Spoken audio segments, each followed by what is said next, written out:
Hello everyone, welcome you arts academy triple A and my name is Ankur Verma. आज की class में जो हमारा चैप्टर है उसका नाम है ग्लोबलाइजेशन। तो basically we discuss the topic the concept of globalisation.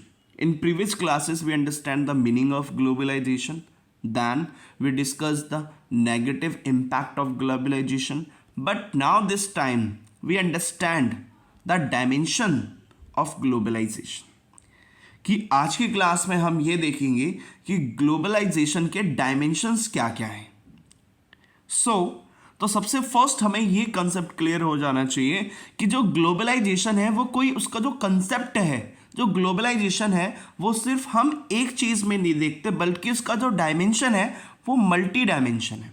तो ग्लोबलाइजेशन फर्स्ट ऑफ ऑल एक मल्टी डायमेंशनल कंसेप्ट है कि ग्लोबलाइजेशन को हम पॉलिटिकल भी देख सकते हैं, ग्लोबलाइजेशन को हम कल्चरल भी देख सकते हैं, ग्लोबलाइजेशन को हम इकोनॉमिक भी देख सकते हैं। इसके साथ साथ और भी ऐसे कई सारे तरीके हैं जिससे हम ग्लोबलाइजेशन को देख सकते हैं। ग्लोबलाइजेशन एक सिंगल डायमेंशनल कंसेप्ट नहीं है, बल्कि ग्लोबलाइजेशन को हम क्या कहते हैं, मल्टी डायमेंशनल कंसेप्ट करते हैं। तो मल्टी डायमेंशनल में सबसे फर्स्ट हम ये समझेंगे कि ग्लोबलाइजेशन हम पॉलिटिकल वे से समझेंगे।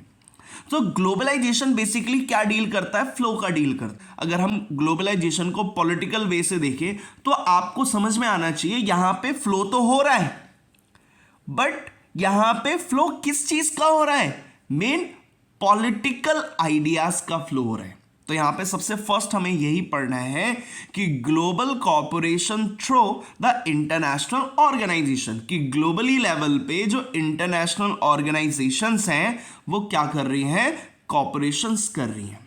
कि ग्लोबल लेवल पे कई सारी इंटरनेशनल ऑर्गेनाइजेशन जैसे कि UNO, IMF, world trade organisation, इसके साथ साथ वर्ल्ड बैंक और भी कई सारे इंटरनेशनल ऑर्गेनाइजेशंस हैं। और ये इंटरनेशनल ऑर्गेनाइजेशन किस चीज को, ग्लोबल कॉर्पोरेशन का काम कर रही है। दैट मीन्स कई सारी कंट्रीज को एक साथ लेके आ रही है। इसके साथ साथ spread of democratic values and the human rights, और ये किस चीज को स्प्रेड कर रही है, स्प्रेड मतलब किसी चीज को फैलाना।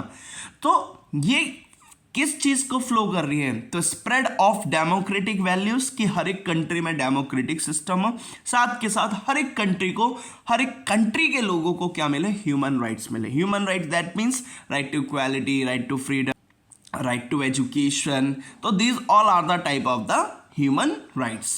सो ग्लोबलाइजेशन को हम किस वे से समझ रहे हैं, अभी पॉलिटिकल वे से समझ रहे हैं। और ग्लोबलाइजेशन मीन्स क्या है, फ्लो।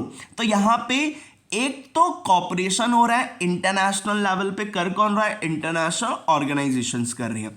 इसके साथ किस चीज का फ्लो हो रहा है कि पूरे के पूरे ऑल ओवर वर्ल्ड में एक आइडियोलॉजी, एक सिस्टम होना चाहिए, और वो कौन सा, डेमोक्रेटिक वैल्यू या डेमोक्रेटिक सिस्टम होना चाहिए, साथ के साथ ह्यूमन राइट्स होने चाहिए। इसके साथ साथ complex interdependence among the Nations. तो आज हम क्या देखते हैं कि बहुत बड़े लेवल पे एक दूसरे पर इंटरडिपेंडेंस होना शुरू हो रही है, वो भी कहां पे, ग्लोबल लेवल पे। तो यहां पे हमने क्या देखा कि यहां पर पॉलिटिकल वे से हमने ग्लोबलाइजेशन को समझा, और पॉलिटिकल में हमने यही देखा कि कई सारे कंट्रीज के जो आइडियाज हैं वो एक जगह से दूसरी जगह क्या कर रहे हैं, फ्लो कर रहे हैं। तो ये ग्लोबलाइजेशन का पॉलिटिकल कंसेप्ट निकला। अब बात करते हैं ग्लोबलाइजेशन का इकोनॉमिक कंसेप्ट। इकोनॉमिक में सिंपल कि एक जगह की मनी अब दूसरी जगह क्या कर रही है, फ्लो हो रही है। तो यहां पे फ्लो किस तरीके से हो रही है, एक जगह की मनी दूसरी जगह, या कैपिटल कैसे जा रही है, through the growth of international trade and investment. कि आज के टाइम पे इंटरनेशनल ट्रेड बहुत ज्यादा बढ़ रहा है। आज आप देखते हो कि मोस्ट ऑफ द कंट्रीज अपने प्रोडक्ट को क्या करते हैं, दूसरी कंट्रीज में जाके सेल आउट करती हैं। साथ के साथ जो डेवलप कंट्रीज है वो अपनी मनी को कहां पे इन्वेस्ट कर रहे हैं, डेवलपिंग कंट्रीज में इन्वेस्ट कर रहे हैं। तो यहां पर बहुत बड़े लेवल पे हम क्या देख रहे हैं, मेन कैपिटल्स का फ्लो देख रहे हैं। लेकिन ये कैपिटल जहां पे भी मनी आ जाए वो किसका पार्ट हो जाता है, इकोनॉमिक का पार्ट हो जाता है। तो यहां पे ग्लोबलाइजेशन क्या है, फ्लो। और फ्लो किस चीज का हो रहा है, कैपिटल का। और कैपिटल कैसे फ्लो कर रही है, with the help of growth of international trade, international trade that means यहां पे कंट्रीज के बीच में ट्रेड हो रहा है, साथ के साथ यहां पे इन्वेस्टमेंट्स हो रही हैं। डेवलप कंट्रीज डेवलपिंग कंट्रीज में अपने पैसे को इन्वेस्ट कर रही है और डेवलपिंग कंट्रीज के जो रिच पीपल्स हैं वो डेवलप कंट्रीज में अपने पैसे को इन्वेस्ट कर रहे हैं। ये सारी चीजें चल रही हैं।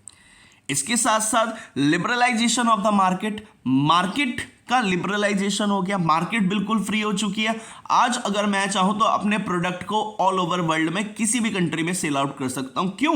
क्योंकि यहां पे इस टाइम पे जो मार्केट, जो इकोनॉमीज है वो क्या हो चुकी है, लिबरलाइज हो चुकी है, लिबरलाइजेशन आ चुका है। Liberalisation that means free to trade, कि हम कहीं पे भी किसी भी कंट्रीज में क्या कर सकते हैं, ट्रेड कर सकते हैं।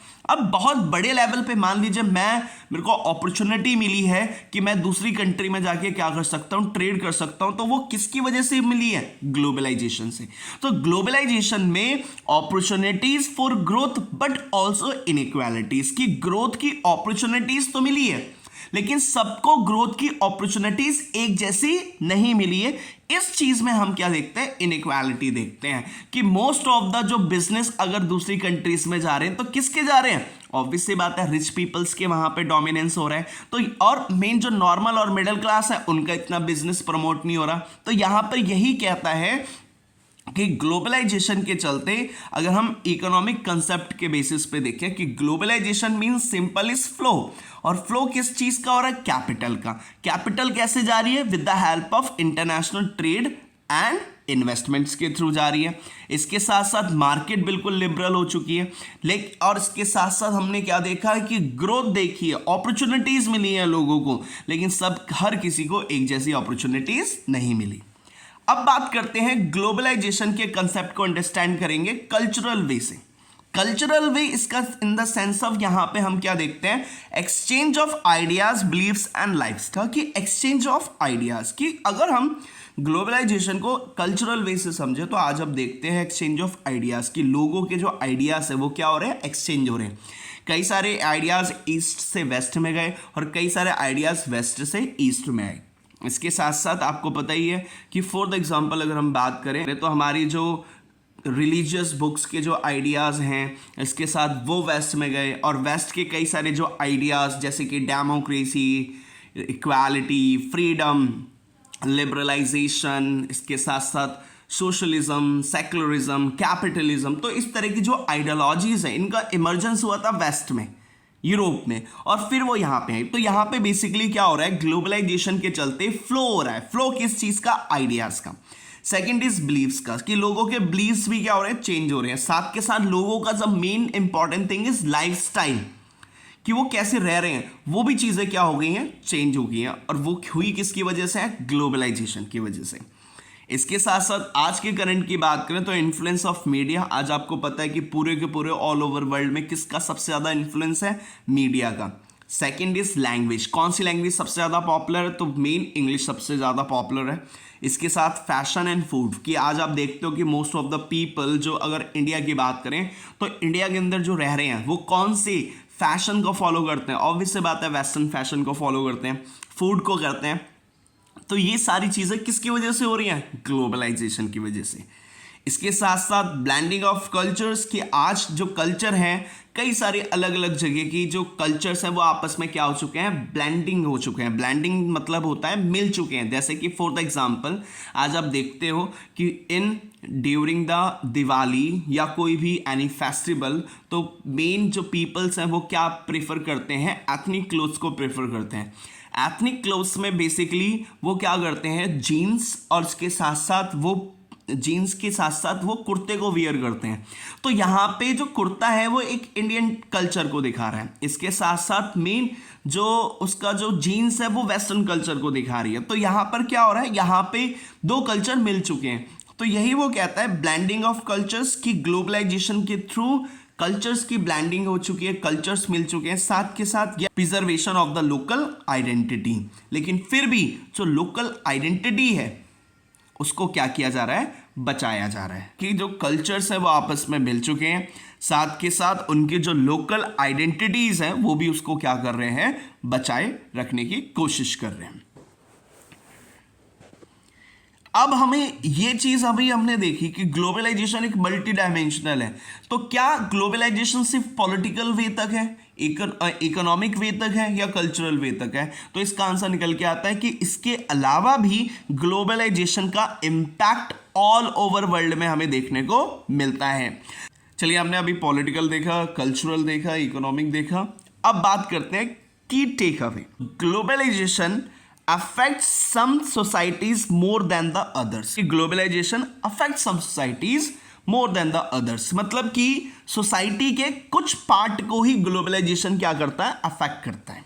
ये हमारा फर्स्ट पॉइंट। अब कैसे, मान लीजिए सपोज करते हैं ग्लोबलाइजेशन के चलते क्या हो रहा है कि मेन कल्चरल एक्सचेंज हो रहा है। तो कल्चरल में इसमें यही आएगा ना कि कुछ एरियाज के कल्चर ही चेंज हो रहे हैं, पूरी सोसाइटीज में चेंजेस नहीं आ रहे। तो यहाँ पे ग्लोबलाइजेशन हमेशा अफेक्ट करेगा, तो वो कुछ सोसाइटीज को अफेक्ट करेगा बजाय अदर्स के। Second is it impact some part of the societies more than the other, और इसके साथ साथ सोसाइटीज के भी कुछ पार्ट को ये क्या करता है, इम्पैक्ट करता है। इसके साथ avoid general conclusion, understand the specific text. Avoid general conclusion कि जनरल लोग क्या सोचते हैं उसको हमें क्या करना है, मेन अवॉइड करना है, और कुछ स्पेसिफिक चीजों को ही हमें क्या करना है, अंडरस्टैंड करना है, कुछ स्पेसिफिक चीजों को हमें समझना है। इसके साथ साथ ग्लोबलाइजेशन का जो इम्पैक्ट है वो हर एक कंट्री के लिए अलग अलग है। जैसे कि फॉर द एग्जांपल अगर हम वेस्टर्न कंट्रीज की बात करें तो उनके लिए ग्लोबलाइजेशन का जो इम्पैक्ट है वो पॉजिटिव में है, लेकिन अगर हम ईस्टर्न कंट्रीज की बात करें या डेवलपिंग कंट्रीज की बात करें तो उनके लिए ग्लोबलाइजेशन का इम्पैक्ट वो क्या होगा, नेगेटिव में। कैसे, मेन सबसे ज्यादा बेनिफिट किसको होगा, वेस्ट को बेनिफिट्स होगा, ईस्ट को क्यों नहीं होगा, क्योंकि ईस्ट के अंदर क्या होगा कि जो सारा का सारा प्रॉफिट है, जो सारा का सारा मेन रिसोर्सेज है वो जा किसके रहे हैं, मेन सबसे ज्यादा जो रिसोर्सेज का लॉस हो रहा है वो ईस्ट वालों को हो रहा है, और उसका बेनिफिट पूरा किसको मिल रहा है, वेस्ट को मिल रहा है। तो यहां पे यही कहता है कि ग्लोबलाइजेशन का जो इम्पैक्ट है वो हमेशा कैसा है, अनइवन है। अगला कहते हैं globalisation is not one size fit all. Globalisation जो है वो मेन सबके लिए एक जैसा नहीं है, कि कुछ कंट्रीज के लिए ग्लोबलाइजेशन बहुत अच्छा है और कुछ कंट्रीज के लिए ग्लोबलाइजेशन बहुत खराब है। जैसे कि for the example, so globalisation is good for developed countries and globalisation is not good for developing and under develop या अनडेवलप्ड कंट्रीज, तो उनके लिए तो अच्छा नहीं है। तो यहां पे यही कहता है। इसके साथ साथ हमें यह भी समझना है कि ग्लोबलाइजेशन पूरे वर्ल्ड को कनेक्ट तो करता है, बट इस impact is not the same for all, लेकिन इसके जो इंपैक्ट है वो सभी के लिए सेम एक जैसे नहीं है। ये चीज को हमें अपने माइंड में रखना है।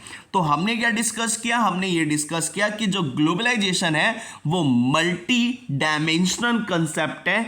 ग्लोबलाइजेशन पॉलिटिकल भी है, कल्चरल भी है, इकोनॉमिक भी है, लेकिन इसके साथ साथ ग्लोबलाइजेशन को सिर्फ हम इन तीनों में ही नहीं देख सकते, बल्कि और भी कई सारे कंसेप्ट हैं जिसमें हम ग्लोबलाइजेशन को क्या कर सकते हैं, देख सकते हैं। इस वजह से ग्लोबलाइजेशन को हमने क्या कहा, मल्टी डायमेंशनल कहा।